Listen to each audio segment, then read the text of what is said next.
Hi folks, I'm going to do a video here. Well, first of all, thanks for stopping by the channel. Appreciate it.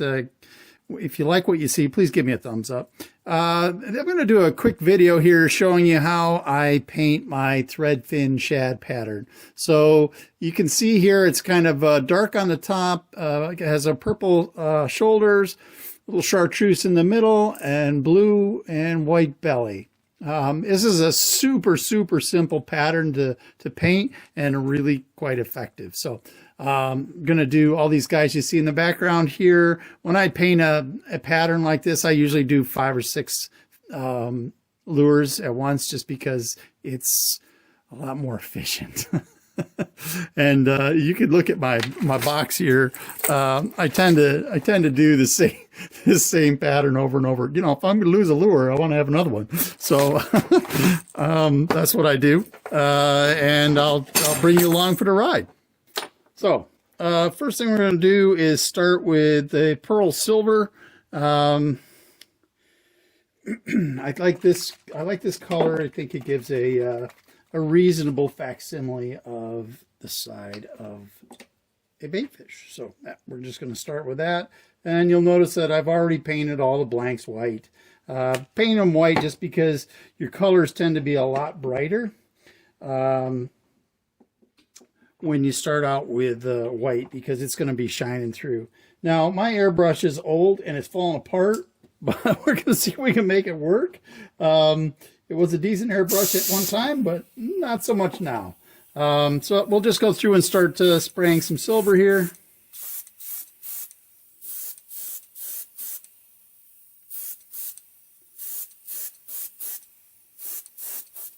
And I usually go pretty light-handed on this stuff to get started. And this airbrush it like dumps paint. It's part of because of the size of the aperture that I'm using. And so I will go through and do several coats of this silver.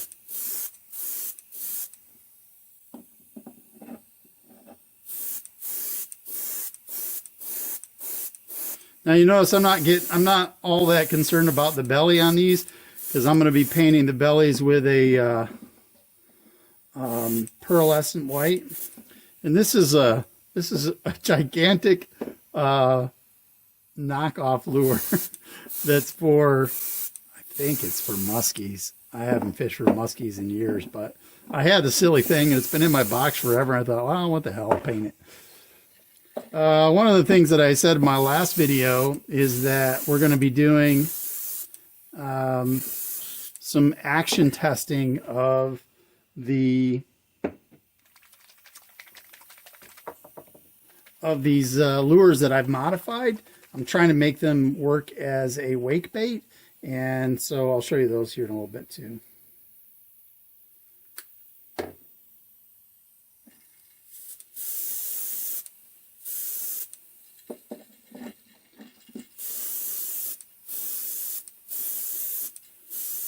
And some of you might ask, well, where do you get your blanks from? Usually I buy my blanks from China. And I find them often on Amazon, or I prefer eBay. I've just had a lot of problems with Amazon in recent weeks, so I've been leaning towards eBay. eBay tends to be a little bit more expensive because eBay's fees are kind of crazy. But the nice thing about eBay is that you get feedback on the sellers. And Amazon started doing that, but it seems like the people on Amazon who are using that service, I don't seem to understand the difference between product reviews and seller reviews. So, yeah, I've been using eBay because of that. All right, so we've given them all their first coat.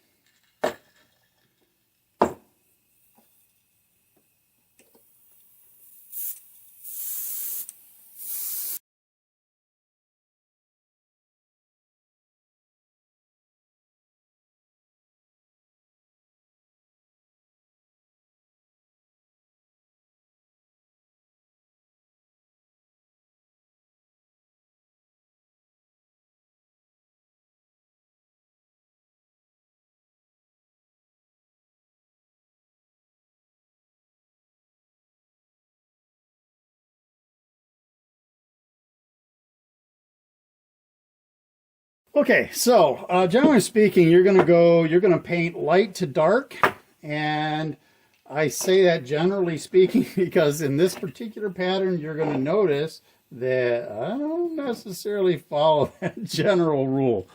Mostly I do, but for some stuff, it depends on how I want to cover up specific colors and how I want to paint them. So I don't always follow that rule, but generally speaking, that's the case. So the next thing I'm going to use is a color shift paint. This happens to be from Folk Art. You can get these, I think they're at one of the craft stores. I don't know if it's Ben Franklin or whether it's Michael's. One of those craft stores has it. And they have all sorts of really cool color shifts. The Folk Art folks do. So it's probably not the best paint, but it works. And it's nice when you squirt yourself. Look at that. And knucklehead.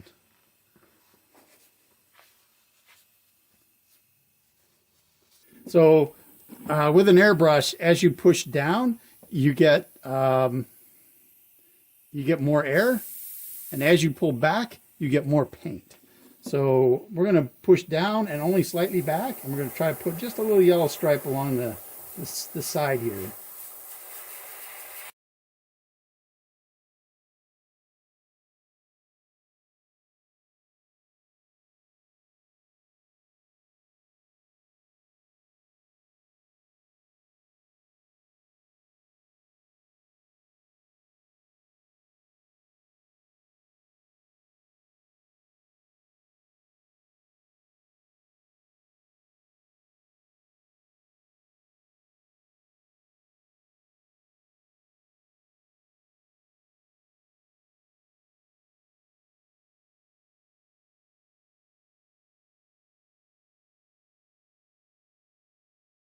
So that's all I do for the. Make sure I got both sides of everything. Be typical of me not to have sprayed yellow on one side.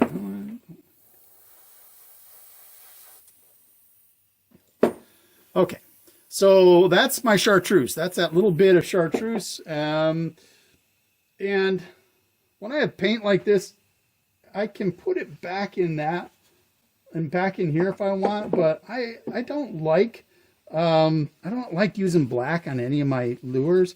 And so what I generally do is I have this stuff that I call that I affectionately have labeled dark brown. And this is how you make dark brown. Everything that's left over in your cup, you pour it in there, and you get dark brown. Sometimes you have to add a little bit of black to it to darken it up a little, but yeah, that's where my dark brown comes from. All right, my next color is going to be a blue and white mix, and I'm just going to use pearl blue. And this is a Createx color with. I know a lot of you guys are going to just have highs when you see what I'm about to do. So I like to have a color that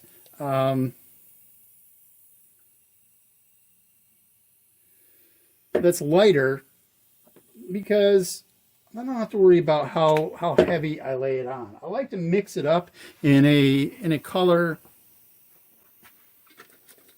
Got a stirring stick here.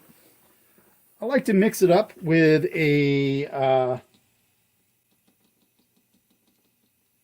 to get a color that is pretty much how I want to see it on the lure. That way I don't have to worry about how much of the color is shining through from below.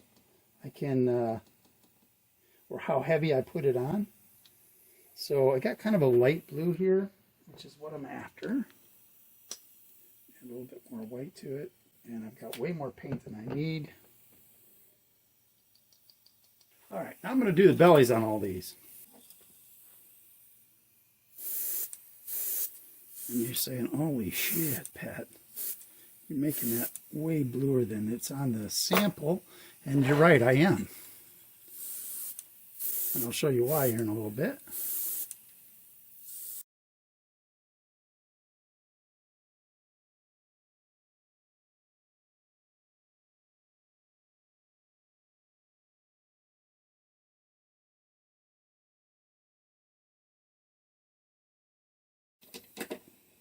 All right, I used to joke that I had never seen a shad in real life before. And I started doing some research on the shad. And what I found was that the lake I grew up on, which was Cayuga Lake in Ithaca, New York, had these little fish, which I think were an invasive species, honestly. Grandfather always called them sawbellies. Well, sawbellies is another word for landlocked elway. And apparently, those are in the shad family. I've seen millions of them. They were just absolutely everywhere in the lake. And I thought, wow, they're pretty cool. They're a small bait fish, and you'd see them swimming and swirling on the surface at night. I think they were being chased by predatory fish. Well, it turns out that the elway have a chemical compound in them that, when the fish eat them, it screws with their ability to reproduce. So, tricky little bastards. All right, so what I'm going to do now is I want the belly to look white, and so if we look at my sample lure, pull that head back out here. If you look at my sample lure, it looks like he's got blue on the side, but when you tip the belly up, it looks white. Well, that's because I sprayed white on top of it. So just so you get a better look at that. So it's got blue on the sides and white on the belly, and it makes the blue look more like a highlight when I do that. So I just spray white over the top of the blue, and I can also, depending on how much white I put on there, I can affect how subtle the lure is, how subtle that color highlight is. So that's what we're going to do. We're going to do the same thing with the tops here. We're going to put a little white on that as well. So here's where we move away from the dark or light to dark scenario.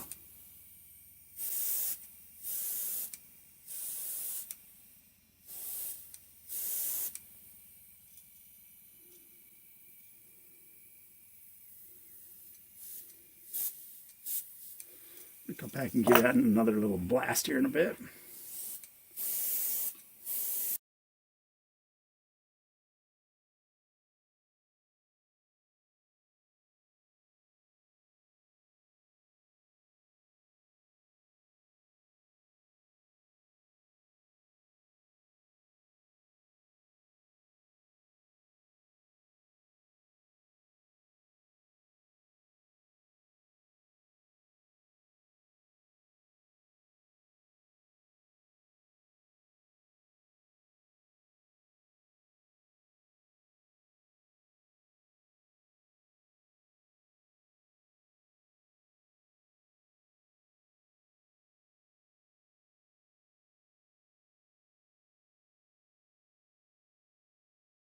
This guy a little bit of heat treatment. I guess I sprayed that a little too thick. So I'm going to come back to that. I'm just going to spray a little bit on top here and let that stuff dry on its own. All right, so I have these guys dried off. I did use a little bit of the hair dryer to get that done. I guess I was spraying it a little bit thin, or thin as in how much water I had in it, and I was also spraying it on pretty thick. So I'm just going to do a bunch of really light coats now, see if I can get the bellies whitened up a little bit here. All right, so next color is actually another mixed color that I do, and that is going to be this purple. Hear my little rattle in there. So I want this purple on top. That is a mixture of these three colors. I use fluorescent colors just because it makes things brighter and snappier. I use pearlized, let's see here, pearl blue. This is fluorescent hot pink and fluorescent raspberry. I love raspberries. Anyway, so I mix those three together in varying degrees, and then I add a little bit of the pearl white because, you know, you put that in everything. And that gives me this purple color here. Oh my goodness. Okay, so we're going to put some purple on the top. And hopefully not drown out all that yellow. Basically paint the entire top of the bait here.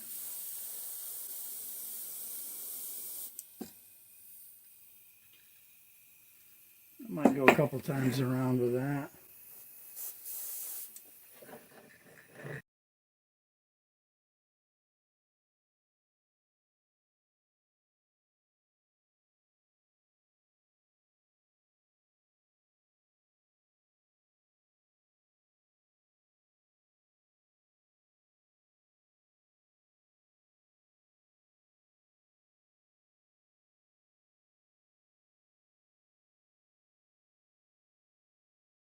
The next color. I only have one color after this. I know I said that brown was my last color, but I lied. I got another color after this. So you can see here, I think that we have, it's pretty clear we have some consistency in our color. That's good. I'm not really thrilled with the way that last purple spray, but a lot of it's going to get covered up by this brown. So let's just go with it.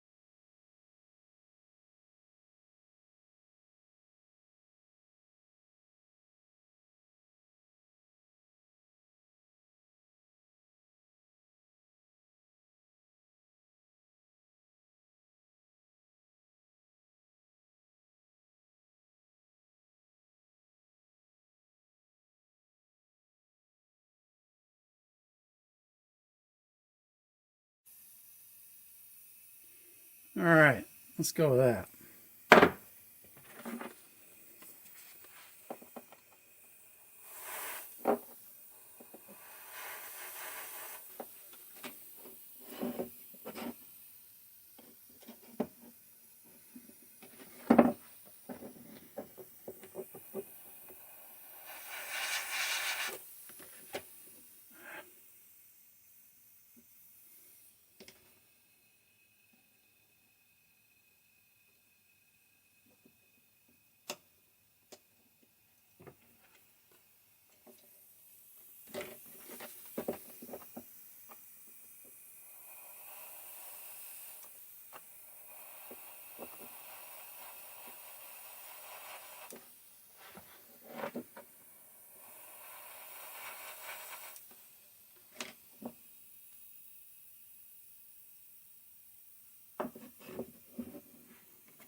A little overspray on the head there, dang it.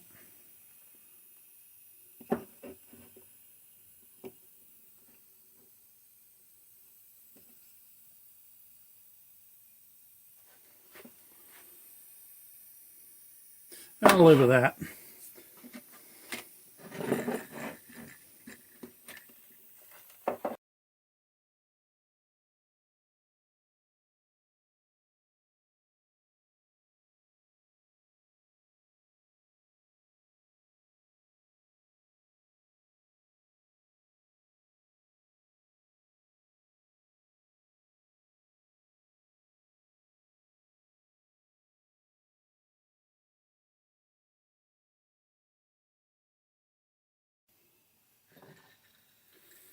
All right, let's darken up the nose on these.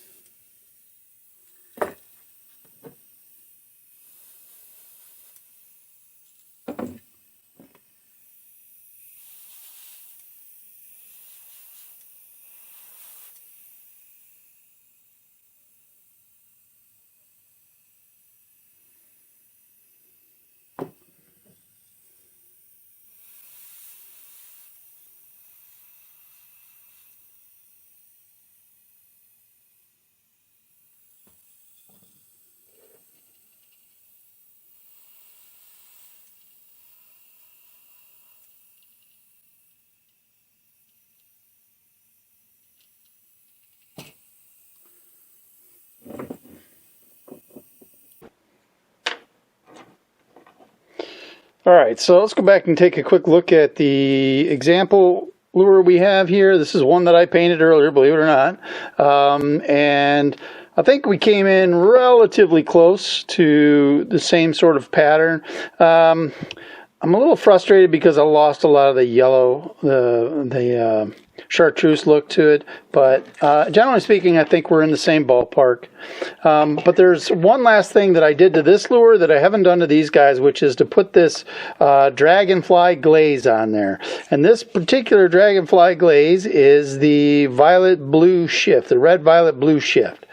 And that's where all the little sparkles come from on this lure. I don't know how well you can see that, but there's lots of little sparkles that come up on that, and that comes from this Dragonfly Glaze. So we're just going to go through. I let these guys dry off quite a bit, and I'm just going to go through and put a coat of this Dragonfly Glaze on. And I do this with a brush. You can airbrush this on, but I find that I get a thicker coat with airbrushing it on, and it's pretty thick stuff, and I don't want to have to water it all down. So we're just gonna paint it on here.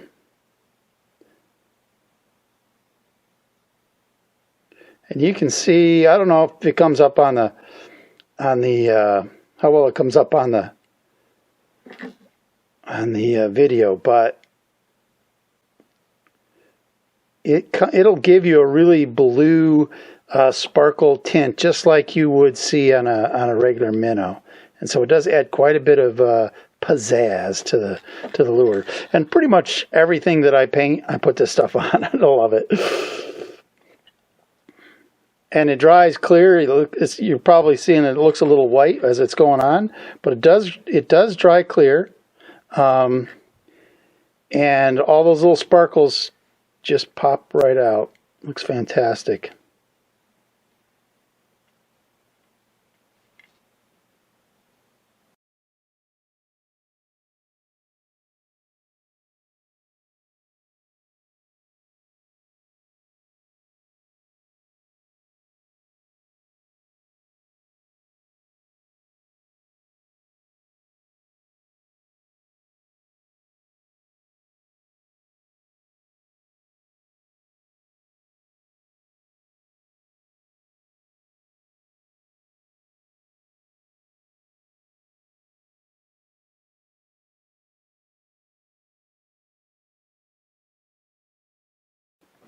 All right, this guy's getting the full treatment, the full Monty. He's getting it all over him.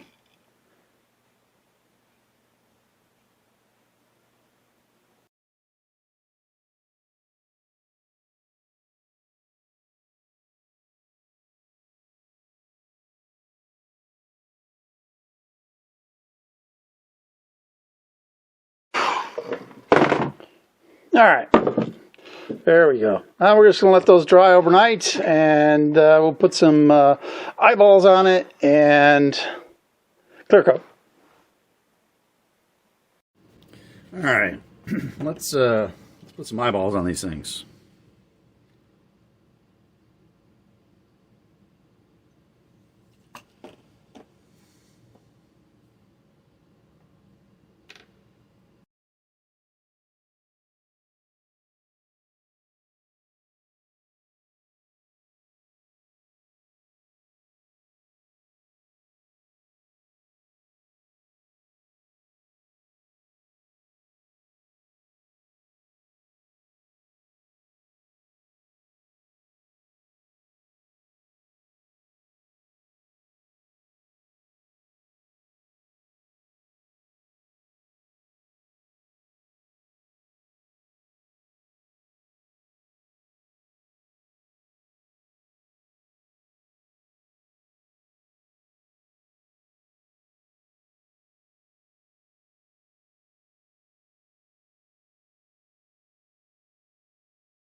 All right, time for some clear coat. And it's really cold out, and so this stuff is like gooey thick.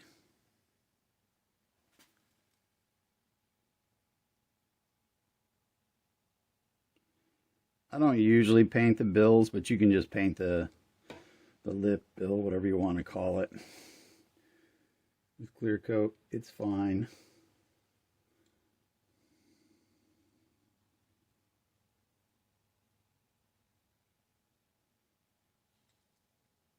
But you do want to take the masking off of it so that you can make sure that you're covering all of your base paint with a clear coat.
Okay, a couple things I want to point out. There are some blemishes in this bait. I have a little bit of accident with some super glue there, and it destroyed some of the detail in the scaling. And where I drilled a hole to remove the weight in the front, it's not a perfectly clean seal. We got a couple of mold imperfections. And on some of the baits, not this one, some of the baits I had a little scuff mark in the top. Bothered the heck out of me. If you're a perfectionist, making baits is probably not the best pastime for you. It's a very difficult thing to get these things perfect. They're small and they require a great deal of patience. But luckily for me, most of the baits that I paint, not most, all of the baits I paint are for me. They're simply for me to go fishing with. And so I don't really care whether they're perfect or not, because I know it's not going to bother me to put it on my line.